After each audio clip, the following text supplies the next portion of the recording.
స్వామివారటండి రావణాసుడు కొలువులోకి పట్టుకెళ్ళారటండి ఆంజనేయ స్వామి వారిని. ఆయన ఏంటంటే నటిస్తున్నాడు బంధించినట్టు. లోపలికి వెళ్ళాడు. వెళ్ళిన తర్వాత చూశాడటండి, ఏమి రూపంరా! ఆ సింహాసనం మీద కూర్చున్న దశకంఠుడు రావణాసురుడు చూసి, మనం ఎవరన్నా మనకు పడని వాళ్ళ గురించి పొగిడితే ఊరుకుంటామండి? ఏమన్నా ఆయన భలే చెప్తాడంటే సర్లే ఆయనకు ఆ సాయంత్రం పూట అలవాటు ఉందిలే అని చెప్పేసి అంటామే తప్ప ఆయన గొప్పతనం మాత్రం చెప్పలేమో. ఎందుకంటే మనిషి లక్షణం అది. అరే ఆయన పాట మంచిగా పాడారని అంటే సాయంత్రం పూట తాగితే నీకెందుకు? పాట మంచిగా పాడాడంటే పాట మంచిగా పాడాడని ఒప్పుకోవాలి. పాట మంచిగా పాడాడులే, కానీ రాత్రి కాగానే ఆయనకు మందు కావాలట అని అంటే నీకు అవసరం లేదు కదా. పెద్దలారా ఒక్క మాట చెప్తున్నాను, మనుషులలో రెండు ఉంటాయి, ఒకటి గుణం, ఒకటి దోషం. రెండు రకాల లక్షణాలు, గుణ దోషాలు అంటారు. గుణాలు అంటే మంచి లక్షణాలు, దోషాలు అంటే చెడు లక్షణాలు. మన గుణ దోషాలు ప్రతి వాళ్ళల్లో ఉంటాయి, కానీ ప్రతి మనిషిలో ఉన్న గుణాన్ని దోషాన్ని రెండింటినీ చూడాలి మనం. ఆ వెంటనే ఒక్కసారిగా దోషమే ఆపాదించకూడదు వ్యక్తికి. ఇక్కడ ఆంజనేయ స్వామి వారు చేసినటువంటి గొప్ప పని ఏంటంటే, ఆ రావణాసురుణ్ణి వేదిక మీద చూశాట, సింహాసనం మీద. అన్న మాట వాల్మీకి మహర్షి, అహో రూపమహో ధైర్యం అహో సత్వమహో జ్యుతి అహో రాక్షస రాజస్య సర్వలక్షణయుక్తత యద్యదో ధర్మ యద్యదో అధర్మో న బలవాన్ స్యాదయం రాక్షసేశ్వర స్యాదయం సురలోకస్య సశక్రస్యాపి రక్షిత అంటున్నాడు ఆంజనేయ స్వామి. చూడగానే మొదటి మాట అది. ఇది చెప్పే ముందు మీరు వినండి పెద్దలారా, చెప్తున్నా. ఎదుటి మనిషిని మనం ఉదాహరణకి మన రూపురేఖ విలాసాలు బాగుందా లేదా చూసుకోవాలంటే ఇక్కడికి వచ్చే ముందు ఆడ మగ నిమిత్తం లేదు, అందరూ కూడా అద్దాల ముందు నేను మంచిగా పూసుకున్నానా అవన్నీ చూసుకుంటారు, మేకప్లు. అది చూసేటప్పుడు ఏం చూస్తారు? కట్టు, బొట్టు, జుట్టు, మూడు చూస్తారు. జుట్టు కాస్త వంకలు అయ్యో దూకోవాలనుకుంటారు. ఈ బొట్టు సక్కం లేదంటే మళ్ళొకసారి పెట్టుకుందాం అనుకుంటారు. ఇది మంచిగా ఇవాళ ఈ కలర్ మ్యాచ్ అవ్వట్లేదు అనుకుంటారు. అంటే కట్టు, బొట్టు, జుట్టు ఎట్లయితే అద్దంలో చూసుకొని నచ్చకపోతే మార్చుకుంటాను మంచిగా ఉండాలని ప్రయత్నిస్తున్నారో, ఎదుటి మనిషిని కూడా ఒక అర్థంగా భావించి ఆ మనిషిలో కూడా గుణాలు దోషాలు ఉంటే గుణం చూడు, నచ్చినవి వాటిని అలవర్చుకో. దోషాలు ఉన్నాయి చూడు, దేనికి ఉపయోగించాలి? దోషాలుంటే అమ్మో ఆ గుణాలు నాకు నచ్చలే కాబట్టి నేను ఆ దోషాలు నేను నా దగ్గరికి రానివ్వద్దు అంటే గుణాలను గ్రహించు, దోషాలని వర్జించు, కానీ రెండింటిని చూడు అంతే తప్ప ఏదో ఒకటి రెండు సందర్భాల్లో ఒక చిన్న మాట ఏదో పొరపాటున ఒక మాట అన్నారు కదా అని అమ్మో ఇక ఆయన లాభం లేదు, ఆయన అన్నీ కూడా ఇంతే అని చెప్పేసి నిర్ణయానికి రాకూడదు. ప్రతి మనిషిలో గుణాలు దోషాలు ఉంటాయి, కానీ గుణదోషాలను ఎంచి గుణాలను గ్రహించి దోషాలను వర్జించేటువంటి ఒక గొప్ప లక్షణాన్ని ఇక్కడ అహోరూపం అహోధైర్యం అని చెప్పి రావణాసురుడిలో ఉన్నటువంటి వాడు సీతమ్మను అపహరించాడు, రామచంద్రమూర్తికి బాధ కలిగించాడు, అన్నీ ఉన్నాయి. కానీ అతని రాజఠీవి, అతనికి ఉన్న ధర్మం, అతని వర్చస్సు, అతని ఆ వర్ణన మొత్తాన్ని కూడా చాలా గొప్ప శక్తివంతుడు అని చెప్పి పొగిడాడండి ఆంజనేయ స్వామి వారు రావణాసురుడిని. పొగిడి అంటాడు ఒక్క మాట, ఈ రావణాసురుడి దగ్గర రామచంద్రమూర్తి యొక్క భార్యను పట్టుకొచ్చాడు, అంటే పరాయివాడి భార్య, అంతేకాదు ఇతరుల భార్యలను పట్టుకొచ్చాడు. పరదారులను గ్రహించుకొచ్చేటువంటి దుర్మార్గ అధర్మం అనేది ఒక్కటి కనుక లేకపోతే అది ఒక్కటి పక్కన పెడితే ఈయన ఇంద్రుడు కూడా పనికిరాడు ఈయన ముందు. ఆయన అన్నమాట అదండి ఇక్కడ, నా శక్రస్య అపిరక్షిత, దేవేంద్ర లోకాన్ని ఇంద్రుడు ఎట్లయితే రక్షిస్తున్నాడో అట్లా మూడు లోకాలని కూడా రక్షించగలిగే శక్తి ఈయనలో ఉంది. కానీ ఆ మొత్తం కూడా మంట కలిసిపోయింది. ఎందుకంటే ఇంత శక్తి, ఇంత నాలెడ్జి, ఇంత బ్రహ్మ, అంత వేదం వచ్చి కూడా ఇతరుల భార్యలను పట్టుకొచ్చేటువంటిది అందన ముఖ్యంగా రామచంద్రమూర్తి భార్య సీతమ్మను పట్టుకొచ్చాడే, ఈ అధర్మం ఒక్క దాని వల్ల కట్టి కుడుపుతుంది రావణాసురుని, వీడికి త్వరలోనే వధ జరగబోతుంది అని చెప్పి ఆంజనేయ స్వామి వారు అన్నారండి. అని అక్కడ ఏమంటాడంటే వానరులను చూశారట, ఈయనేమో ఆయన చూసి గొప్పగా పొగిడాడు, గుణదోషాలు చూశాడు, గుణాన్ని పొగిడాడు. దోషం ఎట్టయినా ఉందయ్యా, అధర్మం అనే దోషం ఒక్కటి లేకపోతే ఇంద్రుడితో సమానం అన్నాడు, అయిపోయింది. కానీ రావణాసురుడు ఈయన మీద బాగా కొరకొర చూస్తున్నట్ట, గుడ్లు బాగా ఎర్రగా చేసుకొని చూసి పక్కన ప్రధానమంత్రి కూర్చున్నాడు, నలుగురే ఉన్నారు మంత్రులు, ఆ నలుగురు మంత్రులు ఇట్టిద్దరు, ప్రధానమంత్రి ప్రహస్తుడు ఉన్నాడు. ప్రహస్త వీడెందుకు వచ్చాడు కనుక్కో. ఆయన అన్నట్ట, ఇంద్రజిత్ ఏం తీసుకొచ్చాడు? కట్టుకొచ్చాడు కదా, తాళతో కట్టొచ్చాడు. ఏది? బ్రహ్మాస్త్రంతో. ఇదిగో రాజా, బ్రహ్మాస్త్రంతో బంధించబడినటువంటి ఈ వానరుడే దుర్మార్గంగా ఇంతసేపు బట్టి మనకి ప్రమదావనాన్ని నాశనం చేసి అనేక మంది రాక్షస మన సైన్యాన్ని నాశనం చేసి చంపినవాడు వీడే దుర్మార్గుడు అనగానే ప్రహస్త వాడి కనుక్కో ఎందుకు వచ్చాడో వీడెవడో అని చెప్పేసి ప్రశ్నలు చూడండి ఎట్ట పెడతాడు. ఈ దుష్టుడు ఎక్కడి నుంచి వచ్చాడు? ఈ దుష్టుడు ఇక్కడికి రావడానికి కారణం దుష్టుడే, వానరుడు ఆంజనేయ స్వామి వారు ఆయనకి రావణాసుడికి. ఈ దుష్టుడు ఎందుకు వచ్చాడు? కారణం ఏంటి? వనాన్ని నాశనం ఎందుకు చేశాడు?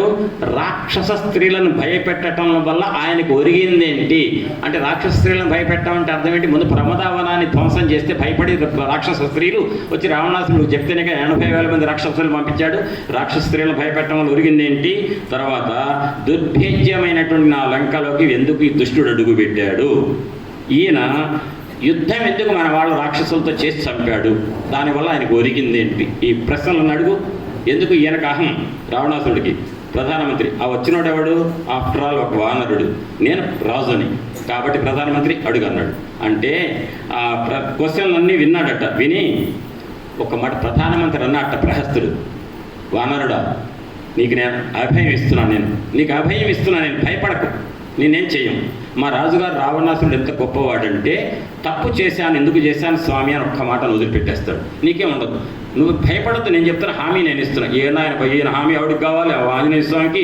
ఈయన చెప్పడం, నువ్వేం కంగారు పడద్దు, భయపడద్దు, భయపడకుండా ఉన్నది చెప్పు, ఉన్నది నాడు చెప్పు, చెప్తే తప్పు చేసినా క్షమిస్తాడు మా రాజు అని చెప్పి, నువ్వు అసలు ఎందుకు వచ్చావు ఈ లంకానగరం? యుద్ధం ఎందుకు చేసావు? ఏంటి అసలు నిన్ను ఎవరు పంపించారు? ఎవరివి అంటే, అప్పుడు నిన్ను పంపించిన వాడు కుబేరుడా, లేక వరుణుడా, లేకపోతే విష్ణుమూర్తే నేను దూతగా పంపించాడా? అదండి వాడు నోటి నుంచి పలికిస్తున్నారు. విష్ణుమూర్తే సాక్షాత్తు నేను దూతగా ఏమైనా పంపించాడు అక్కడికి. నువ్వు ఉన్న విషయంలో చూడటానికి వానరుడులాగా ఉన్నావు, కానీ నువ్వు వానరుడు కాదు, నువ్వు కోతివి కాదు, మాకు తెలుసు. ఎందుకంటే ఒక కోతి ఇంత పని చేయలేదు. ఇంత పని చేసిందంటే నువ్వు ప్రత్యేకమైన శక్తి కలిగినటువంటి ఒక శక్తి మహాప్రాణివి. నిన్ను ఎవరో పంపించారు, ఏ దేవతో పంపించారు? విష్ణుమూర్తి అయి ఉంటాడేమో చెప్పు అంటే, నహితే వానరం తేజో రూపమాత్రంతు వానరం. చూడటానికే రూపంలో నువ్వు వానరుడివి, నిజానికి వానరుడు కాదు, నువ్వెవరో చెప్పు. అథవా నిమిత్తస్థే ప్రవేశో రావణాలయే.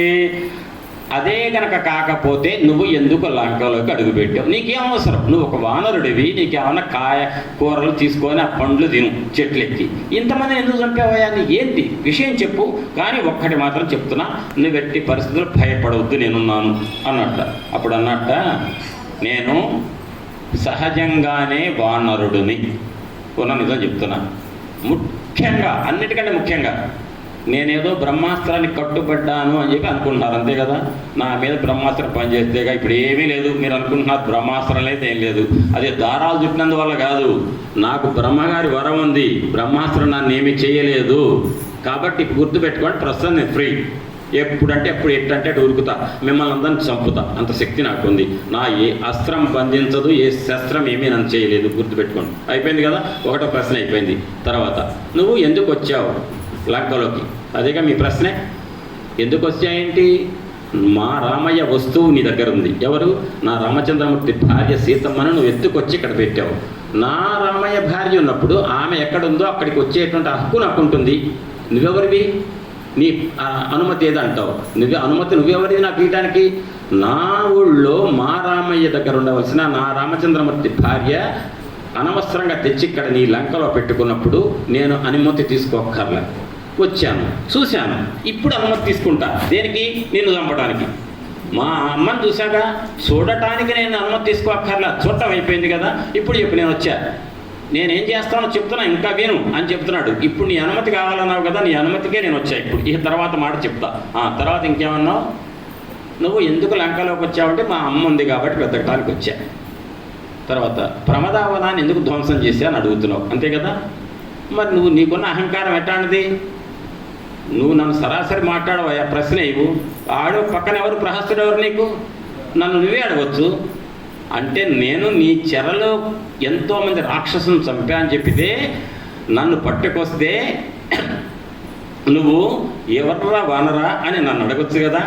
నన్ను అడగటానికి నీకు అహమడ్డం వచ్చి నువ్వు ప్రధానమంత్రితో అడిగిస్తావా? ఇంత అహంకారివి కాబట్టే, ఇంత అహంకారం ఉన్న నువ్వు, నేను వచ్చి రావణాసురా నేను వచ్చానయ్యా రామదూతని నీతో మాట్లాడతా, కాసేపు ఇంటర్వ్యూ అపాయింట్మెంట్ ఏమంటావు? ఎవడరా నువ్వు? రామదూతగా పట్టేయని ముందు అంటావు. నువ్వేవో కాబట్టి నీకు నాకు అపాయింట్మెంట్ ఎట్టిస్తావు? నీకు ఇష్టమైన దాన్ని ఏదన్నా ఒకటి చెడగొడితే కోపంతో నాకు నీ దగ్గరికి లాక్కొచ్చుకుంటావు. అప్పుడు నేను చూస్తా. ఏం లేదు, నిన్ను చూడాలంతే. నిన్ను చూసే నిమిత్తం నేను వనాన్ని ధ్వంసం చేశాను, అయిపోయింది. తర్వాత ఇంకో ప్రశ్న ఏమి అడిగావు? నా రాక్షస సైన్యాన్ని ఎందుకు చంపా అన్నావు. నేను ఎందుకు చంపా? నా మీదకి వాళ్ళు వచ్చారు. నా ప్రాణరక్షణ కోసం నా ఆత్మరక్షణ చేసుకోవద్దా నేను? ప్రస్తుతం సమాజంలో ఆనబడేటువంటి ఎన్కౌంటర్ ఆత్మరక్షణ కోసం నా మీద పెట్టాడు కాబట్టి చంపాడు. నా ప్రాణం దక్కించుకోవాలి కదా అన్నాడు. మరి వనాన్ని ఎందుకు ధ్వంసం చేసావు? నువ్వు ఎట్లయితేనే నాకు అపాయింట్మెంట్ ఇస్తావు, అయిపోయింది. ఇంకా చెప్పు, నీకున్న డౌట్లు ఏంటి? నేను వానరుడిని, పక్కగా వానరుడిని. రామచంద్రమూర్తి పంపితే వచ్చిన దూతని. సీతమ్మ కోసం వచ్చా. సీతమ్మని నేను చూసా, నాకే ఇబ్బంది లేదు. అమ్మతో మాట్లాడా, అయిపోయింది. నేను వచ్చిన పని అయింది. కానీ ఇంకొక పని ఉంది, చిన్న పని.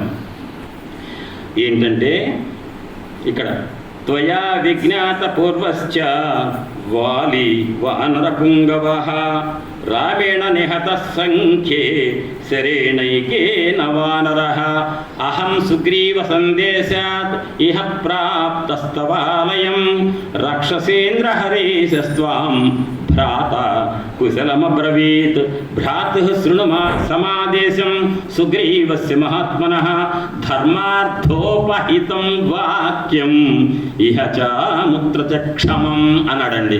ఏంటంటే ఇక్కడ నన్ను రామదూతగా ఎరుగు. నేనిప్పుడు నీకు సోదరుడు లాంటి సుగ్రీవ మహారాజు బంటుని, మంత్రిని, రాముడు దూతని వచ్చాను. నీకు కాస్త హితమైన మాటలు నాకు చెబుదాం అనుకుంటున్నా రావణ. వాడికి అసలే ఏమైనా నీకు హితమైన వాక్యాలు సలహాలు ఇద్దాం అనుకుంటున్నా అంటే వీడికి అసలే చచ్చే అహంకారం. వింటాడా? అంటే వాడికి అహంకారం దెబ్బ కొట్టాలనే కావాలని అంటున్నాడు. నీకు హితమైన వాక్యాలు. ఏ హితం? మళ్ళీ 3 కాలాల యందు, భూత భవిష్యత్ వర్తమాన 3 కాలాలలో కూడా ఈ లోకానికి పనికొచ్చేటువంటి గొప్ప సలహాలు ఇవ్వాలని వచ్చా నీకు నేను. కాబట్టి నువ్వు విను, చెప్తా. నేనెవరిని? సుగ్రీవ మహారాజుకు మంత్రిని, రామయ్యకు దూతని, రామదూతని. అయితే నీకు సోదర సమానుడైనటువంటి సుగ్రీవుడు పంపిన సందేశం నీకు చెబుదాం అనుకుంటున్నా. నిజంగా సుగ్రీవుడు అని చెప్పాడండి. ఏమైనా అసలు రావణాసురుడి దగ్గర సీతమ్మ ఉందనే సుగ్రీవుడికి తెలియదు కదా.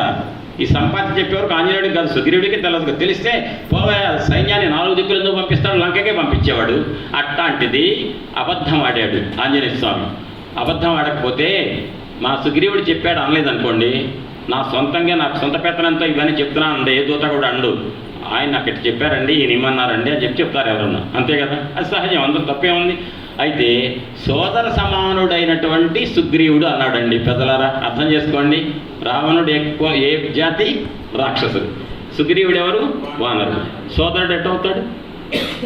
స్పష్టంగా చెప్పాడు ఇక్కడ. భ్రాతృశృణు సమాదేశం అంటే నీ తమ్ముడు లాంటివాడు లేదా అన్న లాంటివాడు. సోదరుడు ఈ మధ్య ఇది అన్న తమ్ముడు తెలుగులో కష్టం, ఇంగ్లీష్లో బ్రదర్. ఆ బ్రదర్ పెద్ద కావచ్చు, చిన్న కావచ్చు. ఆ బ్రదర్ అని ఇంగ్లీష్లో ఇక్కడ కూడా బ్రాతర్ అని చెప్పి, అంటే సోదరుడు. ఎట్లా అంటే నీకు ఒకటి గుర్తుపెట్టుకో, వాలి అనే ఒక రాజు ఉన్నాడుగా, నీకు తెలుసుగా. నాకెందుకు తెలియదు? వాలి కిష్కిందని పరిపాలిస్తున్నాడు. సరే, ఆయన నీకు బాగా తెలుసు, అంతే కదా, రైట్. ఆ వాలి సోదరుడు సుగ్రీవుడు. నాకు తెలుసు సుగ్రీవుడు. వాలికి సోదరుడు సుగ్రీవుడైనప్పుడు నీకు సుగ్రీవుడు సోదరుడే. ఎందుకంటే ఏమి లేదు, సుగ్రీవుడు ఏం చేశాడంటే ధర్మబద్ధంగా నాతో కలిసి ఋష్యముఖ పర్వతం మీద ఉన్నాడు. ఉంటే అటుగా రామలక్ష్మణులు వస్తున్నారు. మా రాజుగారు భయపడ్డాడు. నేను వెళ్ళా, రామలక్ష్మణులు ఎవరో తెలుసుకున్నా, ఆయనకు సఖ్యత ఏర్పరిచా. ఆయన ఏం చేశాడంటే, సుగ్రీవుడు నా భార్యని మా అన్నయ్య గారు ఉంచి దగ్గర కాపురం చేస్తున్నాడు, నన్ను మోసం చేశాడు అనగానే ఒక అధర్మానికి ఒడిగట్టాడా అని చెప్పేసి ఆ వాలిని చంపేశాడు రాముడు. అంటే మా సుగ్రీవ మహారాజు గొప్పతనం ఏంటి తెలుసా? ధర్మబద్ధంగా ఉండకుండా అధర్మంగా తన భార్యని పరాయివాడు పట్టుకపోతే వాడిని చంపించడం అనేది మా రాజుగారికి ఒక సరదా, అదొక ఆయనకు అలవాటు. ఇప్పుడు నువ్వేం చేశావు? రామచంద్రుడి భార్య నీ దగ్గర పెట్టుకున్నావు. కాబట్టి నీకు సోదరతుల్యుడు ఎందుకన్నానంటే, ఇప్పుడు సుగ్రీవ మహారాజు మంత్రిని నన్ను పంపించి నీకు ఒక మాట చెప్పమన్నాడు సలహా. మర్యాదగా సీతమ్మని తీసుకుపోయి రామచంద్రుడికి ఇస్తావా? ఇవ్వు. లేకపోతే నువ్వు వాలి సుగ్రీవుడికి ఏమవుతావు? నువ్వు సోదరుడు అవుతావు. అంటే అర్థం ఏంటి? సుగ్రీవుడు సోదరుడు వాలి నువ్వు కూడా కాకపోతే అది ఆ ఆ బంధం అదనమాట. Same attitude, same. అంటే తమ్ముడు భార్యను తీసుకొప్పి పెట్టుకున్నాడు, వాలి నుంచి నువ్వు బయటపడాలంటే నీకు నేను ఒకటే చెప్తున్నా, కాస్త బుద్ధి తెచ్చుకో. త్రికాలహితం వాక్యం ద్రవ్యబద్ధానుబంధించ అని ఈ వాక్యం వినందరూ కూడా. మన్యస్వ నరదేవాయ జానకీ ప్రతిదీయతాం. జానకీదేవిని తీసుకుపోయి రామచంద్రమూర్తికి గొప్ప చెప్పు, నీకు అన్ని రకాలుగా క్షేమం. గొప్ప చెప్పలేదనుకో నీ పని ఖతం అని చెప్పి స్పష్టంగా చెప్పాడు. చెప్పిన తర్వాత ఇంకేమంటాడు, లక్షితేయం మయా సీత తథా శోకాపరాయణ గృహ్యయాం నాభిజానాసి పంచాస్యామివ పన్నగీం. నీ కొలువులో నీ లంకలో శిశుప వృక్షం కింద ఉన్న తల్లి సీతం ఎవరనుకుంటున్నావు? ఆమె ఎవరనుకున్నావు? 5 పడగల సర్పం. పంచాస్యామివ పన్నగీం. పంచ అంటే 5, ఆస్యం అంటే ముఖం, పాములకు ముఖం అంటే ఏంటి? పడగ. 5 పడగల సర్పం అంటే అర్థం ఏంటది? సృష్టికర్త్రి బ్రహ్మరూప, గోత్రి గోవింద రూపిణి, సంహారిణి రుద్రరూప, తిరోధానకరి ఈశ్వరి, సదాశివానుగ్రహద, పంచకృత్య పారాయణ. 5 కృత్యాలు పారాయణత్వంతో చేసే సీతాపరాభట్టారికానే నీ యొక్క లంకలో నీ అధీనంలో ఉంది. ఆమె ఊరుకోదు. ఆ తల్లి ఎవరు? త్రిపుర సుందరి. ఒళ్ళు దగ్గర పెట్టుకో రావణ. ఇది పంచాస్యామివ పన్నగీం అని అనుకోవటంలో అంటంలో వాల్మీకి మహర్షి ఆమె ఎవరో కాదు, సాక్షాత్తు లలితా త్రిపుర సుందరి, సీతా త్రిపుర సుందరిగా వస్తుందని చెప్పటం. మొన్నేమన్నాడు? రావణుడు మాట్లాడుతుంటే, ఆ రాక్షసులు మాట్లాడుతుంటే భయపడి వణికిపోతుంటే వీపు మీద ఉన్న జడ ఏమైంది? వణికింది పాములాగా. కాబట్టి నీకు త్వరలోనే కాళరాత్రి దగ్గరికి రాబోతోంది అని చెప్పి అక్కడ పోల్చాడు. వాల్మీకి మహర్షి చెప్పడండి మాటలతో. అయోధ్య వర్ణించేటప్పుడు ఏం చెప్పాడు? అయోధ్య మొత్తం కూడా ఏం బిల్డింగులు అని అన్నాడు. అనలే, బిల్డింగుల గురించి మాట్లాడలే. నిజంగా అయోధ్యలో అంటారు కదా, రామయ్య వంటి కొడుకు కావాలని, సీతమ్మ వంటి బిడ్డ కావాలని అని సినిమా పాటే ఉందిగా. ఆ రకంగా పరిపాలన జరగాలి. 3 పువ్వులు 6 కాయలు కావాలంటే పరిపాలన ఎట్లా ఉండాలి, అయోధ్య పరిపాలన అట్టుందని చెప్పారు. కానీ లంక గురించి చెప్పినప్పుడు ధర్మం గురించి చెప్పగా బిల్డింగుల వైభవాలే చెప్పాడు. మొత్తం ఆధ్యాత్మికత లేదన్నాడు. అంతే తప్ప అయోధ్యలో అంత ఆధ్యాత్మికత ఉంది, బిల్డింగులు వాలేవు అంటాడు వాల్మీకి మహర్షి. అట్టండు అంత ఉండదు, మహర్షి రచనలు అట్టుండవు. అదే లంక గురించి చెప్పినప్పుడు వీళ్ళ దగ్గర ఆధ్యాత్మికత అసలు లేదు, రాక్షసులు అంటాడు అండు. అంటే మొత్తం కూడా బిల్డింగుల వైభవం చెప్పేటప్పుడు ధార్మికత గురించి మాట్లాడలే. అంటే వాచ్యంగా చెప్పకుండానే మనకు అర్థం చేసుకోండిరా నాయన అని చెప్పి అంతర్లీనంగా ఉంటుంది. అట్ట ఉన్న వాటిని ఏమంటే రహస్యనామాలు అంటారు.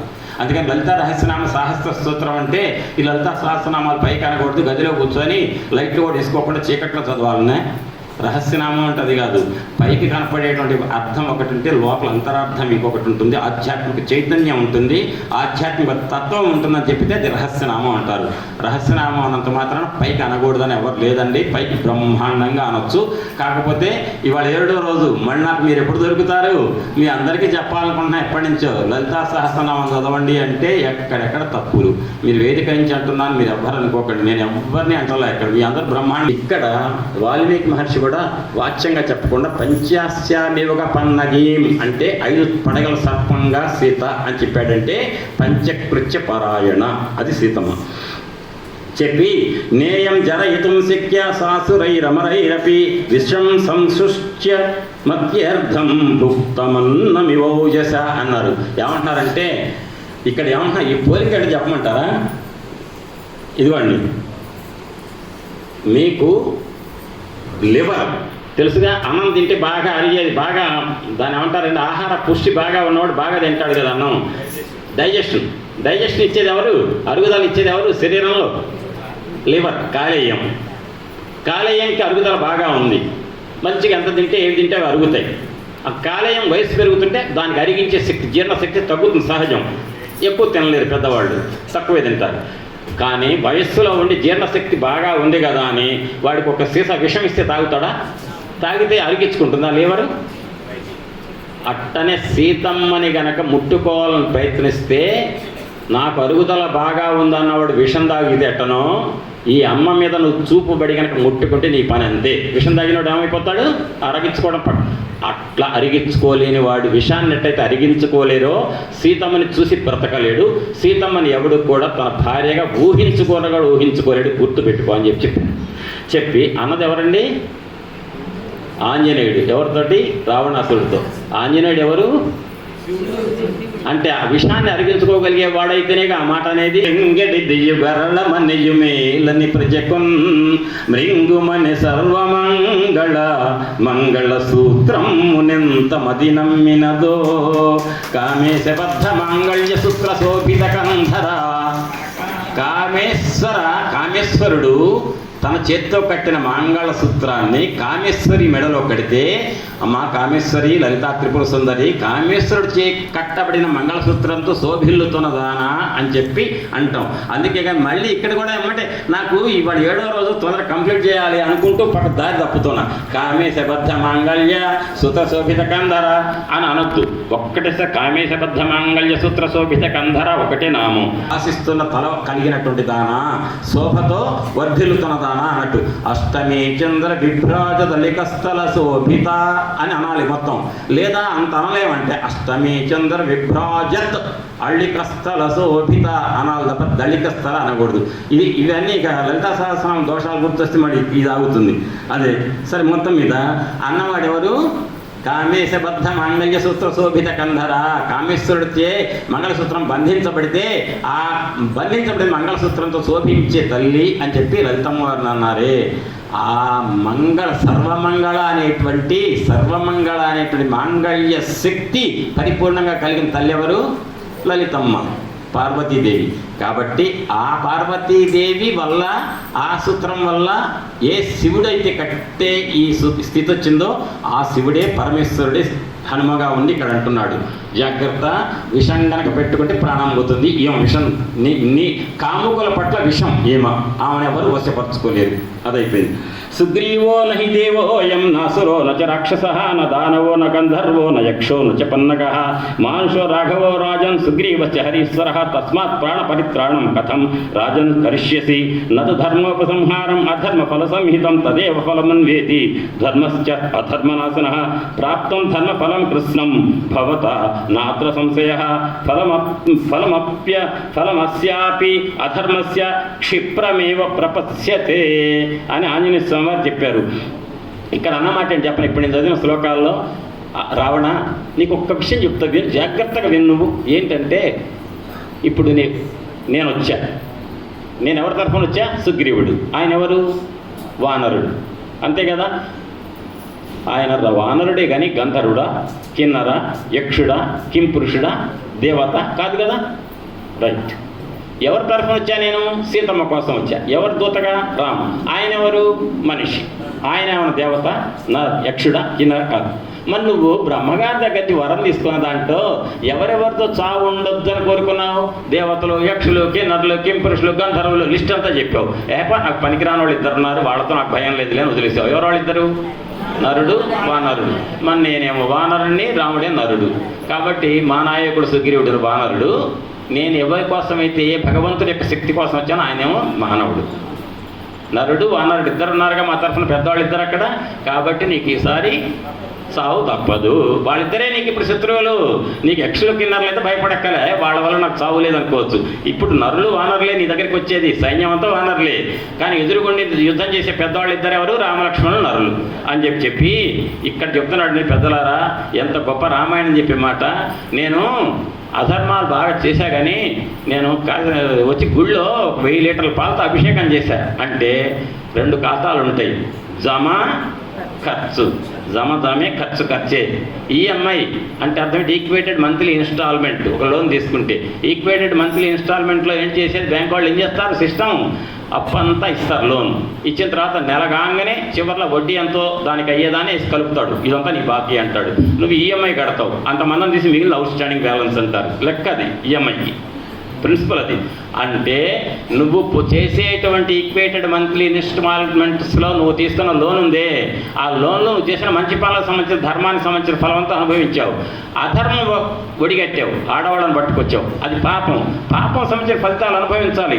అంటే పాపం ఫలితాలు అనుభవించకుండా ఉండడం కోసం నా మెడలో వేలాడే లింగాన్ని ప్రతిరోజు అభిషేకం చేస్తున్నానంటే శివుడు అట్టేవాడు. నీ పాపానికి పాపమే, పుణ్యం పుణ్యమే. ఇన్ని రోజులు నువ్వు ఎందుకు ఇన్ని సుఖాలు అనుభవిస్తున్నావు? నువ్వు చేసిన పుణ్యాల వల్ల. ఆ పుణ్యం ఖర్చు 0 అయిపోయింది, పుణ్యం ఖాళీ అయిపోయింది. ఇక నువ్వు అనుభవించాల్సిందేంటి? పాపం. ఎప్పుడు అనుభవిస్తానట? ఇక్కడేనండి, ఫలమస్యాపి అధర్మస్య క్షిప్రం ఏవ ప్రపత్స్యసే. క్షిప్రం అంటే ఏంటి? ఇప్పుడు మొదలైంది ఇక టైము. లలితా శాస్త్రం మీరే చెప్తున్నారుగా. క్షిప్రమేవా అంటే అర్థం తత్క్షణమే. మీరు అన్నారుగా ముగ్ధ క్షిప్రప్రసాదిని అంటే ముగ్ధ అనేటువంటి లలితమ్మ క్షిప్రంగా ఆమెని తలుచుకుంటే చాలు, వెంటనే తత్కాలంగా తత్క్షణంలో ఫలితాన్ని ఇచ్చేటువంటి తల్లి లలిత. అటువంటి ఆ జగదాంబని తెచ్చి ఇక్కడ పెట్టినందుకు నువ్వు దానికి సంబంధించిన అధర్మ ఫలాన్ని, భయంకరమైనటువంటి పాపాల ఫలితాన్ని అనుభవించే సమయం దగ్గరికి వచ్చింది అని చెప్పాడు. చెప్పి ఏమంటాడు? జనస్థాన వధం బుద్ధ వాలివధం తథా రామసుగ్రీవ సఖ్యంచ బుద్ధ్యస్వ హితమాత్మనః. దండకారణ్యంలో జనస్థానంలో నీకు 14,000 మంది సైన్యాన్ని దింపావు. ఎక్కడ పెట్టాడు? అమెరికా వాడు కనుక ఆఫ్ఘనిస్తాన్లో పెట్టి ఇరాక్ మీద దాడి చేద్దామని చెప్పేసి చేస్తాడు. అమెరికా వాడికి ఒక లక్షణం ఏంటి? వాడి దగ్గర పెట్టుకోడు ఎవరి శత్రువుల్ని.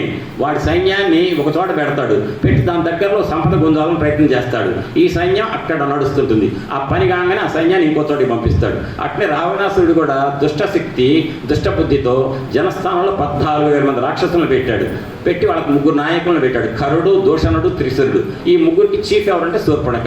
కాబట్టి శూర్పణఖనే ముక్కు చెవులు కోసాడు, పంపించాడు వాళ్ళ అన్నయ్య దగ్గరికి. ఈ 3ని చంపేశాడు. చంపేసి ఆ 14,000 మందిని చంపాడు. చంపడంతో జనస్థానం అనేటువంటి మిలిటరీ మొత్తం కూడా ఏరియా లేదు, పట్టుపోయింది, మొత్తం శూన్యం అయిపోయింది. అది గుర్తుపెట్టుకున్నావా? అది ఎవరనుకున్నావు చేసింది? మహారాముడు ఒక్క బాణంతో ముహూర్త కాలంలో 14,000 మందిని ఆ సమయంలో ఏం చేశాడు? లక్ష్మణ, వదిన, మీ వదిన కొంచెం ఎంతగానో ఆడది భయం అనేది వాళ్ళ లక్షణం. భయపడుతుంది, యుద్ధం చేస్తాడు చూసి. గుహలో నువ్వును మీ వదిన కలిసి ఉండండి అని చెప్పి రాముడు ఒక్కడే 14,000 మంది రాక్షసుల్ని ఒక్క బాణంతో చంపాడు. ఒక్క బాణంతో 14,000 మందిని చంపొచ్చా? సాధ్యమేనాది? ఏంటంటే బల, అతి బల అనే విద్యలు ఉన్నాయి విశ్వామిత్రుడు ఇచ్చినవి. దాని ప్రభావం అది వేరు, అది చెప్పాలని టైం పడుతుంది. ఆ బల, ఆ 2 మంత్రాల ప్రభావం అది. దాంతో 14,000 మందికి 14,000 బాణాలు వచ్చింటే ఫీల్ అయ్యారన్నమాట. ఈయన వేసిన బాణం పోయారు గుండె పగిలి. అది నా రాముడంటే అన్నాడు అని ఇక్కడ మీరు వినండి. ఇంకో మాట, యాం సీతేత్యభిజానాసి ఏయం తిష్టతి తే గృహే కాళరాత్రీతి తాం విద్ధి సర్వలంకా వినాశినీం తదలం కాలపాసేన సీత విగ్రహ రూపిణ స్వయం స్కంధావసత్తేన క్షేమమాత్మని చించతాం. నీ యొక్క క్షేమం గురించి ఆలోచించుకో ఒక్కసారి. నేను చెప్తున్నా, హాయిగా తీసుకెళ్ళి నా మాటిని జానకీదేవిని రామచంద్రయ్య గొప్ప చెప్పు. రామచంద్రుడు గొప్ప చెప్తే నువ్వు ప్రతి బట్ట కడతావు. లేదనుకో ఇతను మొండికేసావు అనుకో, ఆ సీతం ఎవరనుకున్నావు? శిశుపావు క్షకుందన్నామా? కాళ నాగు, కాళ రాత్రి నీకు జరగబోతోంది, నీ ప్రాణం పోతోంది అంటే భాస్కరుడు అంటాడు, నీ కంఠార్పిత కాలపాశము శిరో నిర్ఘాత పాతంబు లంకౌక సంచయ కాళరాత్రి గళబద్ధోదగ్ర కాళాహి కన్యాకారాగత మృత్యువు జనక కన్యన్ వేగ యొప్పించి లోకైకత్రాణిని రామునింగనము నీకు ఈ బుద్ధి కాకుండినన్ అంటాడు భాస్కరుడు. అంటే నీ కంఠంలో నీ అంతటి సొంతంగా పెట్టుకున్న కాళ్ళ పామే నాగే తప్ప ఎవరు నీ మెళ్ళ వేయలాది. నువ్వు నీ బుద్ధి గడ్డి దీన్ని తెచ్చి పెట్టుకున్నావు, ఆమె కాళ్ళ నాగు గుర్తు పెట్టుకో అని చెప్పాడు. అది అయిన తర్వాత ఒక భాస్కరుడే ఒక మాట చెప్పాడు, వినండి. రావణాసురుడి దగ్గర చెప్పిన మాట ఒకటి, ఆంజనేయ స్వామి ఏంటంటే, చరణాగ్రమున నీ భుజాదర్పమడచిన ధూర్జటి విలులీల తుంచి వైచే కాలపాశంబున వడి నిన్ను కట్టిన వాలి పాశంబున వడి నిన్ను కట్టిన వాలిని ఒక్క అమ్మున కూలనేసే అని నిన్ను చెరగొన్న అర్జును పొరిగొన్న పరశురాముని రాజి భంగపరచే కడిమిమై ఒక్కడ ఖరదూషణాదుల 14,000 పారిసమరే అంహాధనుద్ధరునకు ఎగ్గాచరించి హరిహర బ్రహ్మశక్రాదులైన అతని భయద నిర్ఘాత సంఘాత పాత శాత బాణ ఘాత హతులుగాక బ్రతుకగలరే అన్నట్టండి ఆంజనేయ స్వామి రావణాసుడితో. ఇది వినండి. చరణాగ్రములని భుజాదర్పమడచిన ధూర్జటి విలులీల త్రుంచి వైచే. గుర్తుపెట్టుకో, ఆ రావణ, నువ్వు ఎవరిని కొలుస్తున్నావు? శివుణ్ణి. ఏ రకంగా ఆయన వైభవం ఏంటో తెలుసా? శివుడి యొక్క మా రాముడు వైభవం తెలుసా? ఒకసారి నువ్వు కైలాసాన్ని ఎత్తాలని ప్రయత్నించావు. నీ 2 పదులు 20 చేతులతోటి కైలాసం పిగిలించావు. ఒక్కసారిగా పరమశివుడు ఏం చేశాడు? పార్వతీదేవి చెప్పగానే భూమి కంపించింది, కైలాసం కంపించింది అనగానే పరమేశ్వరుడు తన ఎడమకాలి బొటన్ వెళ్తే ఒక నొక్కాడు. నొక్కగానే నీ 20 చేతులు కూడా కైలాసం పికిలించబడిన భాగానికి, పికిలించబడిన మిగిలిన భాగానికి మధ్య ఇరుక్కుపోయి రావణ చేసావు. పెద్దగా ఏడ్చావు. ఏడుస్తుంటే ఎవర్రా ఏడ్చేదంటే రావణాసుడు. ఓహో, నా భక్తుడా అని ఒక్కసారిగా ఏదో పరమశివుడు దయదలిచి కాస్త ఆ బొటన్ వేలు తీశాడు. తీయగానే నీ 20 చేతులు వెనక్కి వచ్చిన తీసుకున్నావు. అప్పటి నుంచి అప్పటి వరకు నీ పేరేంటి? దశకంఠుడు. అప్పటి నుంచే నువ్వు చేసిన పెద్ద రవం గోలకు దేవతలు ఏడ్చారట. ఎందుకు ఏడ్చారు? రావణాసురుడు చేతులు ఇరుక్కుపోయాయని కాదు, వాడి గోల తట్టుకోలేక ఏడుపు వచ్చిందట. అంత పెద్ద ఏడుపు, పెద్ద గోల చేసేట. అంత పెద్ద రవం చేసినందుకు రావణుడు అని పేరు వచ్చింది. ఆ రకంగా కైలాసాన్ని పికిలించ ప్రయత్నిస్తే మా పరమశివుడు ఒక కాలు బొటన వేలుతో నొక్కితే ఏ నీ 20 చేతులకు ఇరుక్కుపోయినాయో వాటి నుంచి బయటపడటానికి నువ్వు మళ్ళీ కూడా సామగానంతో శివుని గానం చేసి మెప్పించబట్టి నీకు శివలింగాన్ని ఇచ్చాడు. నువ్వు ఆ శివుడి యొక్క అనుగ్రహంతో శివాభిషేకం చేస్తున్నావు. అటువంటి శివుడు బొటని వేలు నొక్కిని 20 చేతులను పట్టగలిగినటువంటి శివుడు తను ధరించేటువంటి శివధనుస్సుని ఒక్కసారి అట్ట ఎత్తి పెడగానే పెళపెళ విరిగింది. దాన్ని బట్టి అర్థం చేసుకున్న రాముడు అంటే నా రామశక్తి ఏంటో అని చెప్పి ఆ కథ చెప్పాడు. చెప్పిన తర్వాత వాలి పాశంబున బడి నిన్ను కట్టిన వాలిని ఒక అమ్మున కూలనేసే. వాలి దగ్గరికి ఈ రావణాసుడికి ఒక లక్షణం ఉందట. ఏంటంటే ఈ లోకంలో ఎవడన్నా నాకంటే గొప్పవాడు ఉన్నాడు వీరుడు అనగానే పొద్దునే తెప్పించుకుంటాట. ఓ రావణాసుర రాజా, వాడు అక్కడ ఎవడో ఒకడు ఉన్నట్ట, వాడంతా నేను శక్తివంతుని, రావణుడు గీవణుడు లేడు అంటున్నట్టు. అంటే వాడి సంగతి చూద్దాం పా అంటట. వెళ్ళి వాడితో యుద్ధం చేసి వాడిని సావగొట్టి వస్తాట. అంత అహంకారం, నాకంటే గొప్పవాడు ఈ లోకంలో ఉండకూడదు, ఎవడు బలవంతుడు అని. ఒకరోజు ఏం చేశాడు, ఎవరో చెప్పారట, వాలి అని కిష్కింధ నగరాన్ని పరిపాలిస్తున్నాడు, చాలా బలవంతుడు. అయితే వాలి సంగతి చూసొద్దాం, ఎందుకంటే వాడు ఎందుకు ఉండాలో మనకు వ్యతిరేకంగా అని చెప్పి వెళ్ళాట. వెళ్ళగానే వాలి ఇంట్లో లేడట, వాళ్ళ మామగారు ఉన్నట్ట. ఎక్కడున్నాడండి ఆ వాలి అంటే దక్షిణ సముద్రంలో సంధ్యావందనం చేసుకుంటున్నాడు అన్నారట. దక్షిణ సముద్రానికి వెళ్ళాట. వెళ్ళి ఒక్కసారి పట్టుకు ఇసి అవతల కొట్టొస్తే ముందు వాలి కూడా ఓడిపోతాడు, నేను గెలిచినట్టు వస్తుంది కదా అని చెప్పి సంధ్యావందనకు అర్ఘ్యం ఇస్తున్నట్ట ఇట్ట వాలి. అమ్మ సమయం బాగుందని చెప్పి ఈ 10, 20 చేతులు తీసుకుపోయి వాడి చేతుల కింద దూరి చిట్ట పట్టుకున్నట్ట. వాలిని పట్టుకుంటే అర్థం చేసుకున్నట్ట, ఓహో వీడు రావణాసురుడా, 20 చేతులు వచ్చినాయంటే రావణాసురుడు అని తెలుసు కదా వాలితో కూడా. పట్టుకుంటే ఆయన ఇట్లా పెట్టాట. ఇట్లా పెట్టి ఇస్తున్నట్టు అర్ఘ్యం. దక్షిణ సముద్రం అయిపోయింది, ఎగిరాడు, పశ్చిమం వెళ్ళాడు, అక్కడి నుంచి ఉత్తరం వచ్చాడు, అక్కడి నుంచి తూర్పు వచ్చాడు. 4 సముద్రాల్లో సంధ్యావందన అర్ఘ్యాలు ఇచ్చిన తర్వాత తిరిగి వచ్చేటప్పుడు ఆకాశంలో నుండి ఒక్కసారి చేతులు ఇట్టన్నట్ట. అప్పుడు జారి పడుతూ అమ్మ ఏం వాలి అని అంట.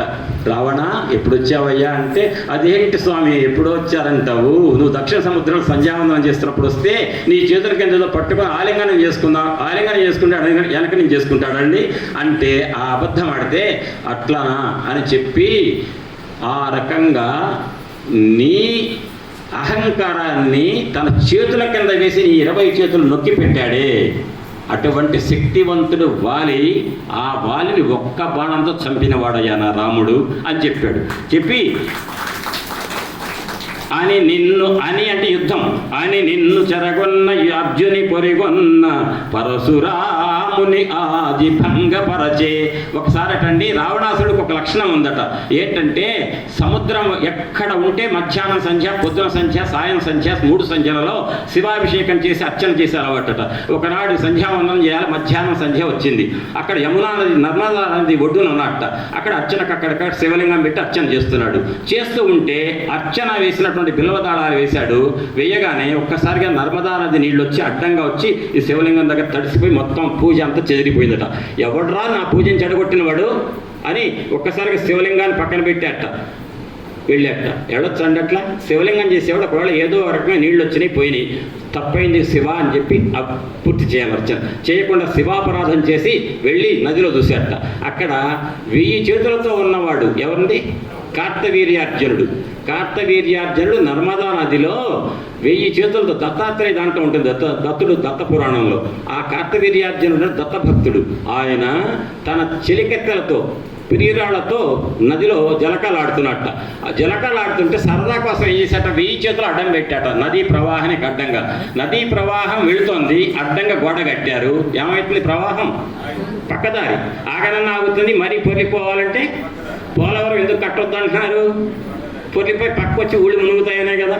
అంటే నది ముందుకు ప్రవహిస్తుంటే ప్రవాహానికి అడ్డంగా ఒక కట్ట కడితే దాని ఆనకట్ట, డ్యామ్ అంటారు అనేటువంటి మాటను ఈ కలియుగంలో, ఈ 19వ శతాబ్దంలో వీళ్ళు కట్టింది కాదండి.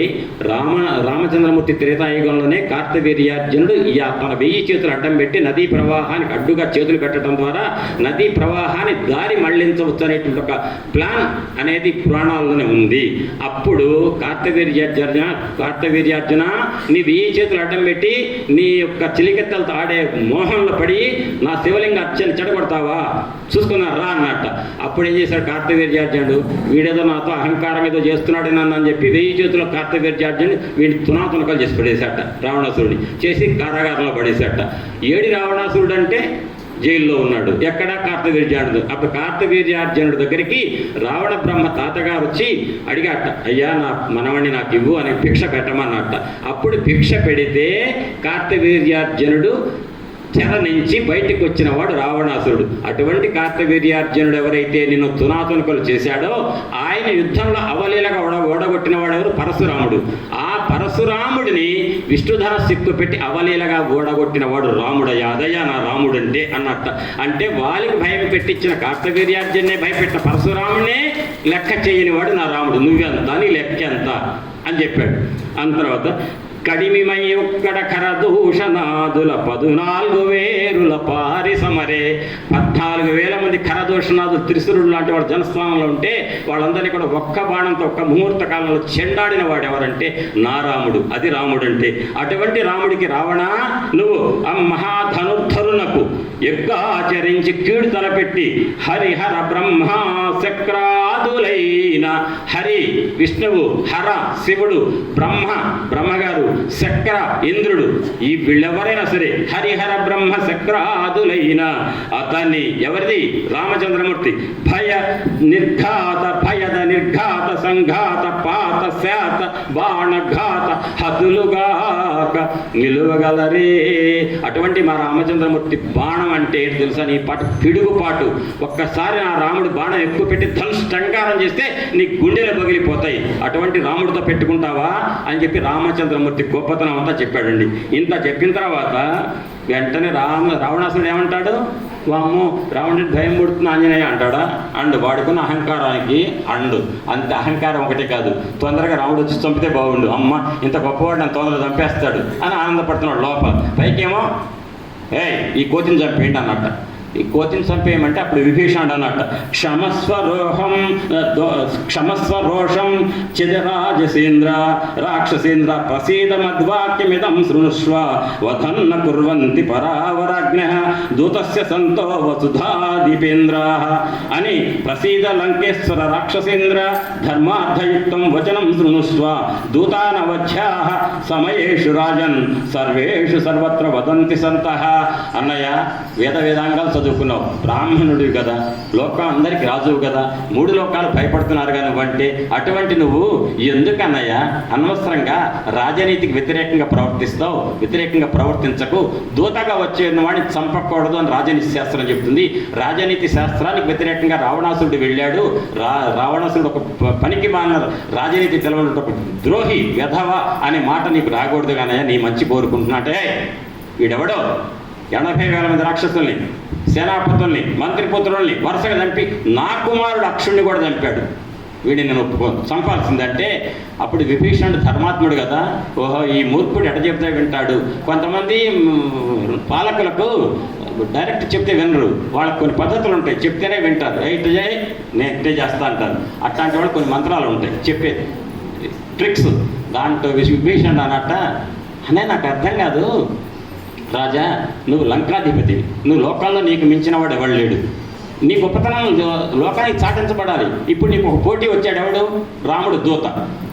వీడికి నువ్వు చంపుతావు, చచ్చిపోతాడు. ఈ 800 మైళ్ళు పోయి నువ్వు పోయి నేను దూతను చంపాను, రామదూతను చంపాను ప్రచారం పోస్టర్లు వేసుకుంటావా? వేసుకోగా నీకు మార్కెటింగ్ జరగాలి, నీకు ప్రచారం జరగాలి. ఎవరు ఉండాలి? ఒకడు ఉండాలి. ఈ వీడే గట్టివాడు. అంటే ఆంజనేయుడు లాంటి వాడు వెళ్ళి లక్షల మంది సైన్యాన్ని చంపిన వాడిని ఈ రావణాసురుడు లెక్క చేయకుండా ధైర్యంగా ఒక శరీరంలో ఒక పార్ట్ తీసేశాడు అని చెప్పి అంగవైకల్యం సృష్టించు. అప్పుడు ఈవిడ వెళ్తాడు. చంపావనుకో ఎవరు పోతారు? అవతలకి వెళ్ళి, ఓ తమ్ముడు ఇది బాగుంది, ఎందుకంటే నాకు ప్రచారం కావాలిగా. అంటే అహంకారికి ఏం కావాలి? ప్రచారం. ఈ మార్కెటింగ్ కోసం ఒప్పుకున్నట్ట. అయితే ఒక పని చేయండి, కపీనాం కిలరాంగూలం ఇష్టం భవతి భూషణం తదస్య దీప్యతాం శీఘ్రం తేన దగ్ధేన గచ్చతు. ఈ కోతులకు అందం ఇచ్చేది ఎవరు? తోక. తోక పైకి ఎత్తి చేస్తేనే తోక మంచి దాన్ని ఏమంటారంటే ఒక అవధాన కూరలో చెప్పేస్తున్నారు. కానీ ఇది ఉపన్యాసం అయిన తర్వాత మన చైర్మన్ గారితో, ఎందుకంటే మా శశికళమ్మ గారు నయమండి, ఎందుకంటే 45 పద్యాలు పాడి మామూలు కాదు సుందరకాండని అమ్మగారు వాళ్ళతో పాటు వాళ్ళతో చదివించారు. ఈయన మరీ అనమాట, ఒక్క పద్యంలో 4 లైన్లలో సుందరకాండ చెప్పి సుందరకాండ ఏముందని అన్నారు మొన్న 2 నెలల కింద. 4 లైన్లలో సుందరకాండ ఉందా? సర్లే నేను 7 రోజులు చెప్తా అని చెప్పి అన్నాం. అంటే 4 లైన్లలో అవధాన పూర్ణాన్ని ఇవి చేస్తుంటారు. ఉపన్యాసం అయిన తర్వాత 4 లైన్ల పద్యం చెప్పమని అడుగుదాం. ఎందుకంటే మొత్తం ఇన్ని రోజులు బట్టి 7 రెళ్ళు 14 గంటల నోరు అరుస్తున్నా ఒకటే అరుస్తుంటే దాని మొత్తాన్ని 1/2 నిమిషంలో చెప్తున్నారు సుందరకాండ మొత్తాన్ని ఇంతే అని. అయితే అదే చెప్తున్నారు, ఒకటి లాంగూలం గురించి ఏదో అవధాన పూర్ణ చెబుతున్నారు. కపీనాం కిలలాంగూలం ఇష్టం భవతి భూషణం తదస్య దీప్యతాం శీఘ్రం తేన దగ్ధేన గచ్చతు. కాబట్టి ఈ కోతి యొక్క తోకను తగలబెట్టండి అనగానే రాక్షసులకంతా ఉత్సాహం పెరిగిపోయింది. అరే పంట ఇటో పండి పాత గుడ్డలు ఏమున్నాయి, పాత చీరలు ఏమున్నాయి, పాత దౌతలు ఏమున్నాయని తీసుకొచ్చి మొత్తం నూనెలో ముంచుకొచ్చి తోకకు చుట్టారు. తగలబెట్టడానికి తగలబెట్టేశారు. బాగా మండుతోంది.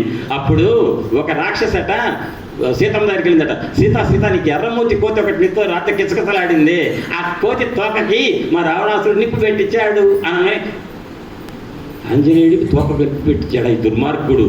అంటే అగ్ని పెట్టారు అంటే ఒళ్ళంతా కాలిపోతుంది కదండి, ఎంత భయం పుడుతుందండి. రావణాసురుడు తనను అపహరించుకొచ్చినప్పుడు పడిన భయాన్ని పడిందటండి సీతమ్మ. చెప్పారు వాల్మీకి మహర్షి. చెప్పి అంటే అగ్నిదేవతను అందరు వినండి, ఎవరు తల తిప్పకండి. ఇదట ఈ 3 శ్లోకాలు చెప్తాను, అందులో ఏంటో అర్థం చెప్తా. ఈ శ్లోకాలు నోటికి పట్టి ఎవరికైనా పిల్లలకి ఇంట్లో జ్వరం బాగా వచ్చి ఉష్ణోగ్రత బాగా ఉంటే టెంపరేచర్, అటువంటి వాళ్ళ దగ్గర కూర్చొని వాళ్ళ చెయ్యి పట్టుకొని ఈ శ్లోకాలు పఠిస్తే ఆ టెంపరేచర్ తగ్గుతోంది అని చెప్పి పెద్దలు చెప్పారు. నిరూపించబడిందని కూడా చెప్పారు చాలామంది పెద్దలు. చాలా పెద్దలు అంటే మామూలు పెద్దలు కాదు. యద్యస్తి పతి శుశ్రూష యద్యస్తి చరితం తపః యది చాస్త్యేక పత్నీత్వం సీతో భవ హనుమతః యది కించిదనుక్రోశః తస్య మయ్యస్తి ధీమతః యది వామే భాగ్యశేషో మే సీతో భవ హనుమతః యది మాం వృత్త సంపన్నాం తత్సమాగమలాలసాం న విజానాతి ధర్మాత్మా సీతో భవ హనుమతః అని ఆంజనేయ స్వామి వారి యొక్క గొప్పతనం గురించి చెప్తుంటేనే మా రాములు గారు వచ్చారు లోపలికి. యద్యస్తి పతి శుశ్రూష యద్యస్తి చరితం తపః యది చాస్త్యేక పత్నీత్వం సీతో భవ హనుమతః. చూడండి,